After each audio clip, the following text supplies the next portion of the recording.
Alright, on the enemy the phone and so that for me the check is a party man and the enemy the phone the baby as na me go so am sra mo sabusia mo subscribe one that's on another one TV sra mo sabusia na subscribe mama sra mo na pushi di made na en kona no me da mo subscribe mo share mo hwe nyina hwafo nyina me do baby as check is e san koma mo nyina da mo nyina as pia na abusia tuasa ncheka sia pa koma me papa Mr. Klaus papa chia papa pa sanso na mami dan chia papa mami me da wase chia papa baby bia wo bia bene na ni wafutuo me da wase papa yo abusia ene so da foforo ne yamba abusia ene so kafra abusia ene so ye baya na de asida ene na asida de ma nuanum na bibi koso na metwe anuanum adwene asisu kakra abusia oh my Ghana pempeso ya dunu abusia ne ma bi koso a chese eno so ye adibia edi ye nya pa a chese hadwene ye pa bet ya adwene enkoso ye chese video bi na mehwe video ni sana ma se da bi pempeso ya dunu ase still your problem kakra because enuma bi koso ye wo gidie bi wo ye mu kire se wanye bia na kire se ase obi amu se wo de wato sini ba ko sa gidie no eno na mesre oman Ghana ye mame mu mu nyina ni ye nuamba no nkankan boet ne de eya na gidie no 50-50 but minimum say mpenifo guso a omu programming Ghana on say send you was an mpenifo ma ye motoya no omonye but when we say omu ni akosu nyina no onyine ahemfo no omu ma enka ho omu yire mo nka ho omu abusia no mo na anya den enka ho but omu hyase ena omu ma kwan ena sa dwumade ni nyina eye den ekoso nti ye politicians no ono neba enka ho because politician by yalia o need that believe in say e was say okonya mini pa ho no bompa ya ma no there bi nti ono no neba yalia o de no be si play mo no de na ba Dubai kafra abisia o de no be si play mo no de na ba Dubai ana ope special private hospital na wadinako pati ase no dinako tini betu kwan ba neno you will believe system bi eni na edi yenya e wo man Ghana mu minia say wo yale a di uhia nyame nipa na mpacho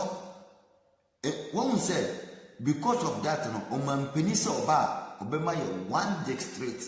one factory what was my opinion into one say because of that belief system no my program here year 2 minutes no one was my opinion by no one so osi national cathedral or the $100 million see national cathedral obi ankasa ye no obi a nanso ye ni ambulance e wo my Ghana hwe Greater Accra utimi duru police station wako report case no can you see on you see petrol here there petrol ni masa this is how our leaders program us some of my program here nti ama ye wo so called men of God me ye nyame nipa we ye say nti as o ma ye special nti ye wo gidie bi say wo ya lepe anam bibi hawa e wo say ukọ hwe this pandemic no coronavirus na ba no o de hwe sania me pese wo hwe video ni bi neti insam na me kana se na anye te se me ka sem dia to obi so nanso eyesa na mo program ye enti misre ye mame mo eni ye nua ma no eni ye nua no mo member na still omoda mo ti sa ndada nsem ni mo no hwe minua so fo bi ani ho betimi aje wo kwa wo yale no wan sole ampe odihunfo bi dinsin sani ya na nanamu tetembra na yo kasa dinsini ana wan ko hospital because you were yali who do hospital it make us we dear doctor need to make us say bibia omo de mfidie ahwehwe mu a yehu mpato enye sofo yenyi sa gidie no eni ntina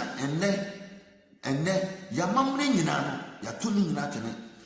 ade ntia ahemfo no nkasa omo nkire ye yamamre nti so onim bibia no de akire ne yere ene ne ma kakra bi nti ya masses no yeti magufoni na ase ye nama ye niwura aboa bi ahia wa otimi chewewe nti asofo no so no ahu se omani ahemfo na ya baako nti no ni omo pe no nti sofo no kopie won kran patamu babia oho nyina ye ne de omache nti minua mo wani na ho me pese wo hwe video ni bi na wadi hu adanse ene mu se sa gidie no se yanyi amfiri ye mu ema wo yale na won ko hwehwe doctor kire kwan odi hunofo bi dinsini ama na nsa wo yale na wo de wani to because titi 80s ha ya no 80s ha ya no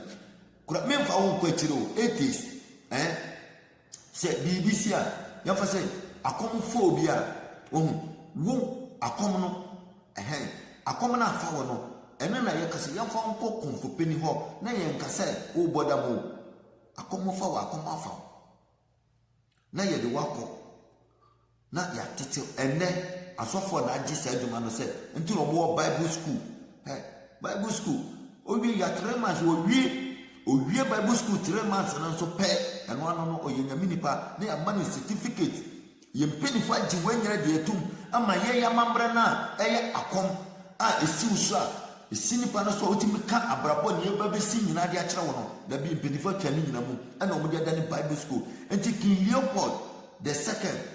letter no to 1883 edi koma missionaries no ewo Congo no sa adwuma no eno ena ye nuanom Ghana asofo omo bo degree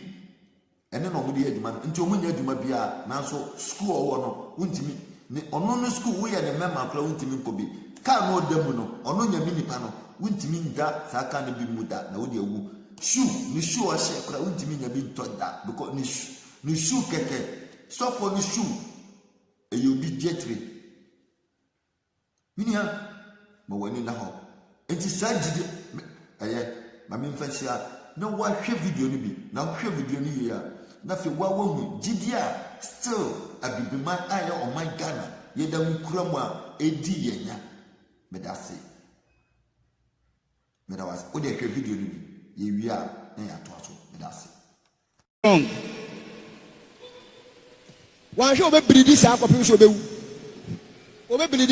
if care is not taken, you will bleed till you die. The sickness is in your system, your stomach. See that she's lying in a casket. Brown. Shiny, almost spray the camera. Me who found that can be almost spray the camera. I didn't mean we make us a man. I didn't mean Shaman Casama. I didn't mean Nico Shank or Shaman Casama who mate. Me who's a sister with the front of cabin. The father can have fat, shiny, brown, and what them or them. Omo de dimi en sabi na egu but ye shem fifi na mi ye shem fifi na fie di ba mi hu ni ye ba mi hu reta na mi hu ba ku bi twa to se ba mi hu se ya kire owusu agemai omo be ku ni ya kasa. Yes, I have seen this lady lying in casket, and the color is brown color, very beautiful casket. What I've not seen, watched and heard, I will not say I've seen it. I've seen this lady being laid in a casket, and I've seen 3 names written on the casket. Tuesday is not a good day for her. Tuesday is not a good day for her. Why not do buy? Me patron mame. Umame way. What you say? Obenya period. Mojane ma ebe wi na fini ha sa last day. Enu ni ade ye no. Mo de na hospital. Oh, ye de akọ. I de na hospital. Anantege. 90 girl. Private hospital. Ewa he Koforidia.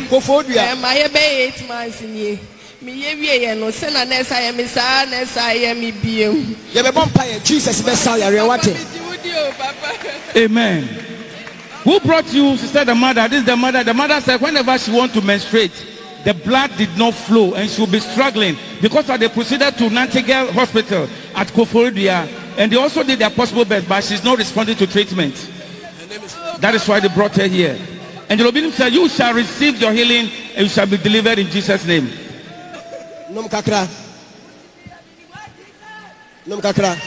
Sister Rita, Jesus will heal you.